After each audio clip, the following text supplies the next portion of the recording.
Hello, I'm Chris Bond from Iceberg Interactive, and this is Pax Nova.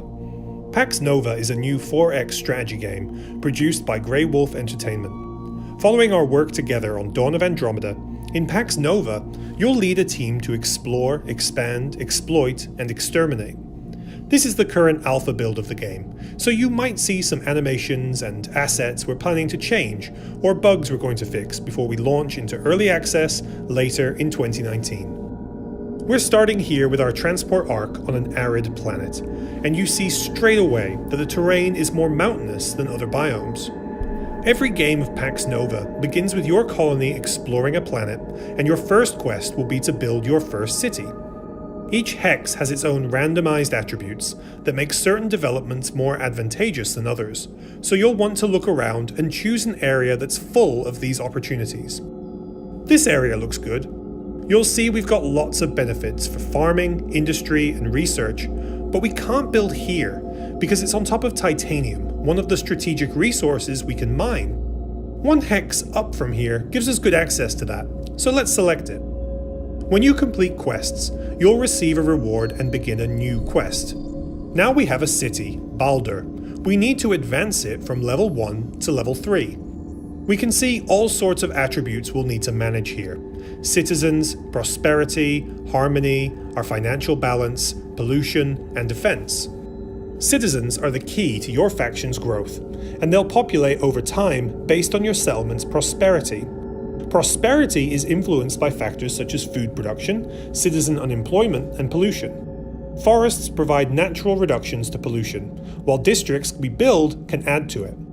Over time, your city will grow and level up on its own once it reaches a certain amount of harmony. As a city levels up, its border will expand, and reaching specific levels will increase the city's rank, and with it the population of citizens and strength of defense. To start with, we've got one citizen, and they're unemployed, so let's give them something to do. We can spend our credits and turns to build new districts. A farming district can help us improve food production, so let's select that. Placement of each district is really important. The icons you see on each hex tell us which region is best suited to the different kinds of production we'll do. In this case, we're after the best green food production icon. If I build on this river, I get a small bonus in this area. So I spend 400 credits and now need to wait 7 turns before we're all set up. To improve our districts, units, and other technology, we need to research. The research tree is split across 4 eras, and in each era we can improve our production districts, our units, and our scientific and medical districts. One of the other things I want to show you in this video are the options available for custom factions. Right at the start of the game, you've got the option to choose from 12 factions or make your own. It's worth experimenting with a few to figure out how you like to play, but let's make up our own Iceberg faction. Every faction has a name, color, flag, and appearance. Where things get interesting are seals and traits. Your seal is a special condition for your faction at the start of the game. Some are head starts on your various attributes, such as extra prosperity, and some are more enduring tweaks, such as unemployment not affecting prosperity. Beyond this, every faction has their own collection of traits, and these can be positive or negative. We have to select 3 positive traits, but also 1 negative one. I think Iceberg wants to be developed, city defending, space masters, but yeah, we're clumsy politicians. As of right now, each faction also has 1 exclusive technology. This will need to be researched later into the game, but once you unlock it, you'll get access to an extremely powerful ability, and we'll be adding more of these for every faction until release.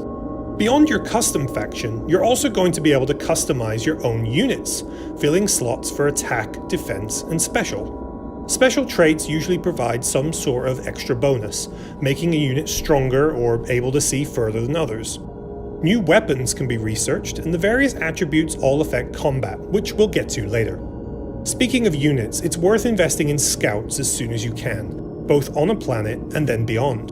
Scouts are a cheap unit to enlist, but weaponless, so having them auto-explore is most useful. You'll still be limited by the fog of war, but through scouting you'll get to encounter more factions for diplomacy and see where their bases are.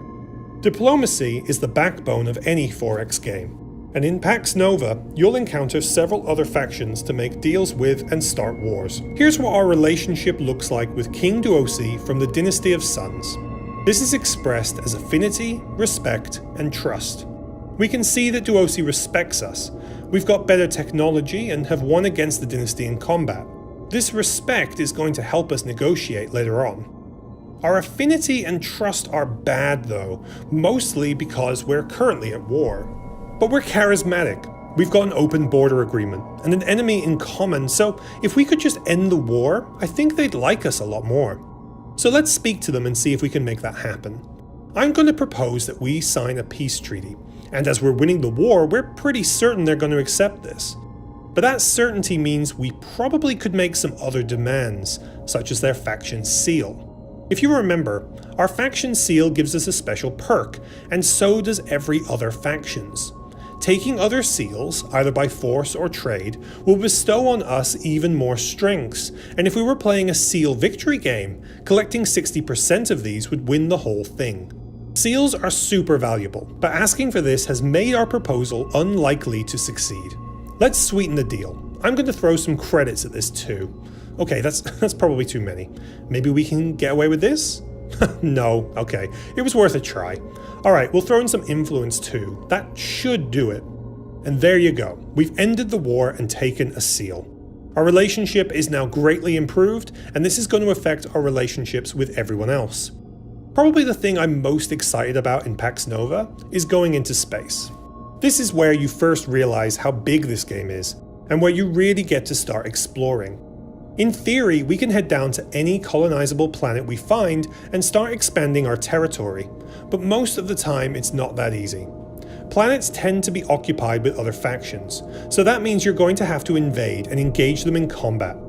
Combat depends on a few factors. First, your surrounding territory can give your units a bonus, such as hills adding to your defense. Armor is weak against explosive weapons, but holds strong against kinetics, so you'll need to kit your units out differently depending on who you're up against. Different planets contain different geography and biomes, so it's worth expanding onto new ones as your faction develops. You'll need to stay on top of all of these splinter groups, meaning eventually you're going to have to manage your cities and units based on entirely different planets all over the cosmos. But watch out, you're not out here alone. In space, you might encounter enemy factions, star bases, pirates, or even alien creatures.